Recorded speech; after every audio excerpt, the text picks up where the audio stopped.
June 20th, 2016, Monday of the 12th week in Ordinary Time.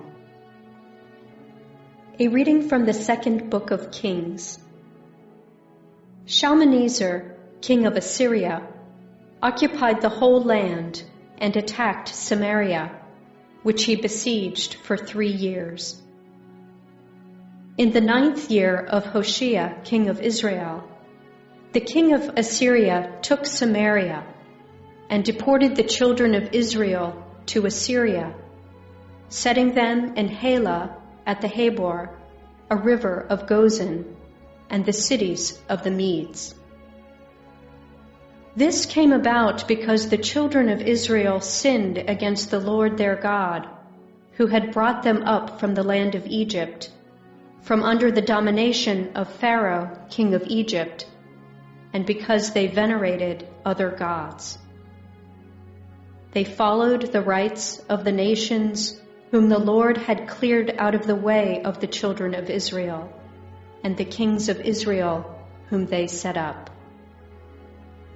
And though the Lord warned Israel and Judah by every prophet and seer, "Give up your evil ways, and keep my commandments and statutes, in accordance with the entire law which I enjoined on your fathers, and which I sent you by my servants the prophets," they did not listen, but were as stiff-necked as their fathers, who had not believed in the Lord their God.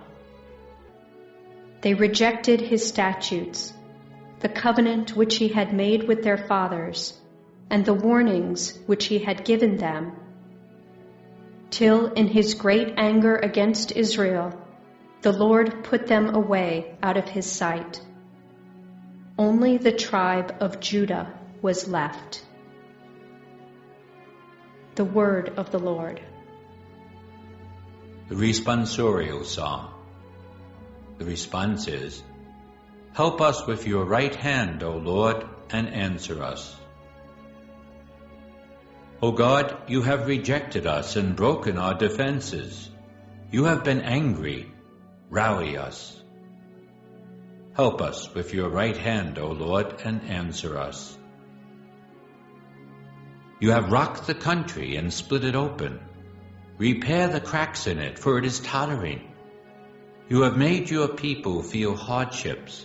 You have given us stupefying wine.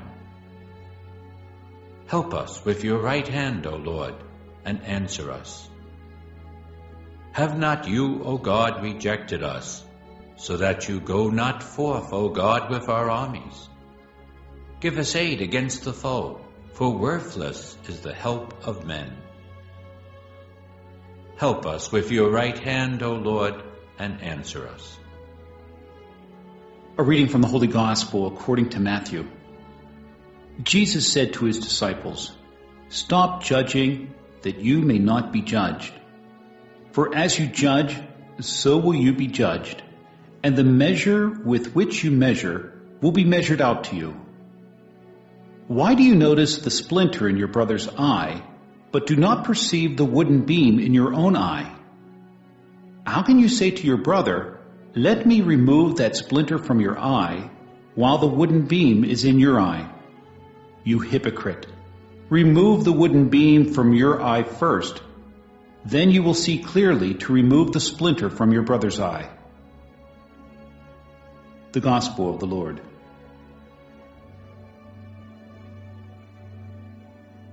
June 20th, Monday of the 12th week in Ordinary Time. The first reading comes from 2 Kings 17, 5-8, 13-15, and 18. This is the story of how the Assyrians conquered Israel, the northern kingdom.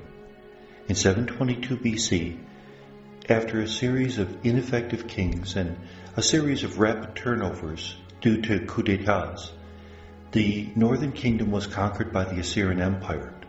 And typical of the Assyrian Empire, most of the intelligentsia, most of the royal family were deported into another country. They were eventually substituted by a pagan population that was brought in, and that pagan population intermarried with the poor people who had remained on the land to form a new race, the Samaritans. The Samaritans are a type of cousin of the Jewish people, believing in the same scriptures but in a slightly different way. In fact, they worship God on Mount Gerizim as opposed to Mount Zion in Jerusalem. This defeat and this exile was seen as a punishment for the fact that the people of Israel had turned away from the Lord. And even though the Lord had sent many prophets into their midst, they refused to listen to them and continued in their sinful ways. The Gospel is from Matthew 7, 1-5, a continuation of the Sermon on the Mount. Jesus tells his disciples not to judge, and they will not be judged. Now that doesn't mean that we can't notice what other people are doing is wrong, but it does mean that we can't assign a moral value to their lives. We can't say that they're evil people, because by doing that, we're depersonalizing them. We're making them into objects. And we should take the plank out of our own eye before we try to take the splinter out of someone else's eye. That very often it's easy to see what's wrong in the other person, and difficult to realize that we're in the same boat, if not worse. Now we might say, well, they stole a car and I've never done anything bad like that. But we have to recognize that God judges these deeds according to our ability. Some people have received great gifts of grace, other people have received less. And God only expects of us what's possible. So maybe the small things that we do, at least small in our eyes, are greater in the eyes of God than what they're doing. We should be careful not to judge them, and in fact, the way to call them to conversion is not by judging them, but rather by converting our own life, by transforming our own hearts, because maybe that will be an invitation to them to change their ways. And may God bless us.